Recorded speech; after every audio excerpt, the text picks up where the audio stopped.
Greenland వ్యవహారం మీదన మహిళా ప్రధానమంత్రి డెన్మార్క్ ప్రధాని మెటే ఫ్రెడరిక్సన్ ఘాటైనటువంటి వ్యాఖ్యలే చేసింది.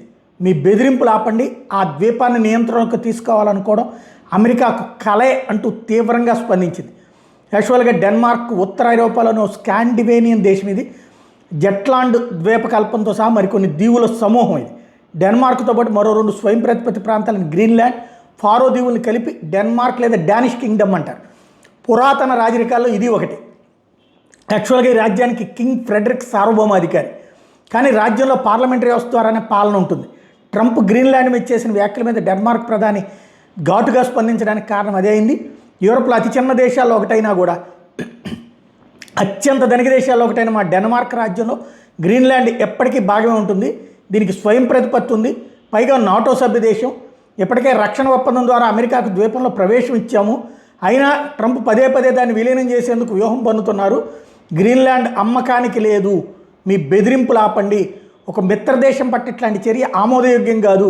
అది నాటో కూటమి అంతానికే దారితీస్తుంది. డానిష్ రాజ్యంలోని 3 దేశాలు దేన్ని ఆక్రమించుకునే హక్కు అమెరికాకి లేదు అంటూ ఘాటుగా బదిలిచ్చింది ఆవిడ. ఫ్రెడరిక్సన్ వాస్తవంగా ఉత్తర డెన్మార్క్ వాసి, తండ్రి టైపోగ్రాఫరు, తల్లి టీచరు, సోషల్ కార్యక్రమాల్లో పాల్గొంటూ ఉండేది. వర్షారణ్యాలు, తిమింగలాల సంరక్షణకి, వర్ణ వివక్షను మాపేందుకు గట్టి పోరాటాలే చేసింది. ఆఫ్రికన్ నేషనల్ కాంగ్రెస్ అంతర్జాతీయ విభాగంలో కూడా చేసింది. ట్రేడ్ యూనియన్లో కూడా పనిచేసింది.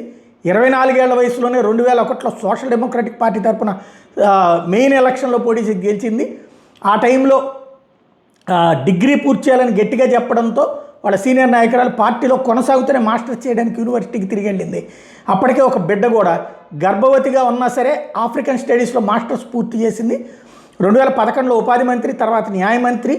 2019 ఎన్నికల్లో వామపక్ష పార్టీల కూటమి గెలవడంతో కీలక పాత్ర పోషించి ప్రధానిగా కూడా బాధ్యతలు స్వీకరించింది. ఇప్పటికి కూడా చాలా నార్మల్ జీవితం గడుపుతుంది. అందుకని నిర్మోహమాటంగా చెప్పింది ట్రంప్కి.